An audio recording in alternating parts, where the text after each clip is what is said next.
In fact bad news হচ্ছে দুটা। আমাদের মুস্তাফিজুর রহমান এবং রিশাদ হোসেন, লেগ স্পিনার এবং বাঁহাতি পেসার, এই দুজন ক্রিকেটারের দারুণ সুযোগ ক্রিয়েট হয়েছে দুটো ভিন্ন ফ্র্যাঞ্চাইজ টুর্নামেন্টে খেলার ক্ষেত্রে, বিগ ব্যাশ এবং আইএল টি20। কিন্তু দুঃখজনক হলেও সত্য, রিশাদ এবং মুস্তাফিজ দুজনের কেউই আপকামিং এই দুই ভিন্ন টুর্নামেন্টে খেলতে পারছেন না।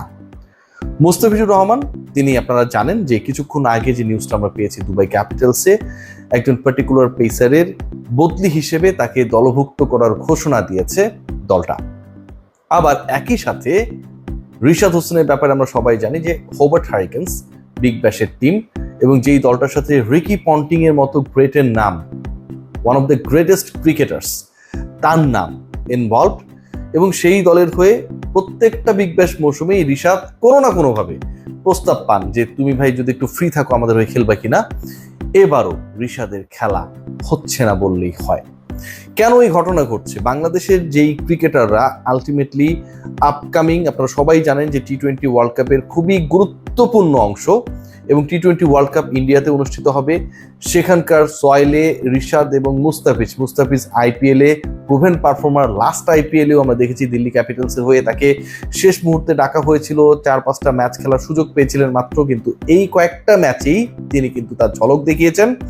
শেষ পর্যন্ত মুস্তাফিজ যখন চলে আসেন, অথবা দিল্লির যাত্রা যেখানটায় শেষ হয়েছে, একটা আশা নিয়ে শেষ হয়েছে যে পরের আইপিএলে নিশ্চয়ই তার দিকে ফোকাস করবে তার দল। রিশাদের ক্ষেত্রে আমরা যদি দেখি যে বাংলাদেশের সবচেয়ে ইমপ্রুভ ক্রিকেটার এই মুহূর্তে ইয়াং ক্রিকেটারদের মধ্যে যিনি, তিনি হচ্ছেন রিশাদ হোসেন। লেগ স্পিনার কল্পনা করলেই রিশাদ ছাড়া দ্বিতীয় কোনো নাম এই মুহূর্তে সামনে আসে না, সেই তিনি আরো একবার হোবার্ট হারিকেন্সের হয়ে খেলার সুযোগ হারাচ্ছেন। বেসিক রিজন যেটা, সেটা হচ্ছে the same schedule almost will be followed by the BPL.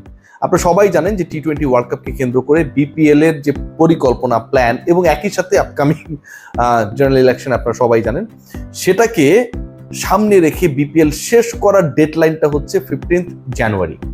15 জানুয়ারির মধ্যে বিপিএল কে শেষ করতে হবে। এখন 15 জানুয়ারির মধ্যে যেহেতু বিপিএল শেষ করতে হবে, তার মানে বিপিএল শুরু করতে হবে definitely first week of December. ডিসেম্বরের যদি ফার্স্ট উইকে আপনি বিপিএল শুরু করেন, 15 জানুয়ারির মধ্যে যদি এটাকে শেষ করার ডেডলাইন মাথায় রাখেন, এবং ডেফিনেটলি এই দুইয়ের সাথে, মানে শুরু শেষের ডেডলাইনের সাথে আপনার মাথায় রাখতে হচ্ছে যে ফেব্রুয়ারিতে হচ্ছে আপনার ওয়ার্ল্ড কাপ, ডিসেম্বর ওই সময়টা বাংলাদেশ দল ওয়ার্ল্ড কাপ খেলতে যাবে। তাহলে একই শিডিউলে, ওই ডিসেম্বর জানুয়ারির শিডিউলে, 2025 ডিসেম্বর, 2026 জানুয়ারির শিডিউলে, একই শিডিউলে কিন্তু আমরা সবাই জানি যে দুবাই ক্যাপিটালস কিংবা হোবার্ট হারিকেন্সের খেলা, একটা হবে দুবাইতে, আপনারা সবাই বুঝতেছেন, আর একটা হবে অস্ট্রেলিয়ায়। সো এই যে ঘটনাটা ঘটলো, একই শিডিউলে বিপিএল থাকার কারণে আপনি অন্য লিগে যদি পার্টিসিপেশনের সুযোগ থাকে সেটা আপনি অ্যাভয়েড করতে পারেন, কিন্তু যখন বিপিএল থাকবে, বাংলাদেশ ক্রিকেট বোর্ড বিপিএল এর এই দুজন গুরুত্বপূর্ণ ক্রিকেটারকে নিশ্চয়ই নো অবজেকশন সার্টিফিকেট দেবে না to play for other franchise league. তার মানে কি সুযোগের জায়গাটা একদমই নেই, মুস্তাফিজের জন্য নেই, রিশাদের জন্য নেই।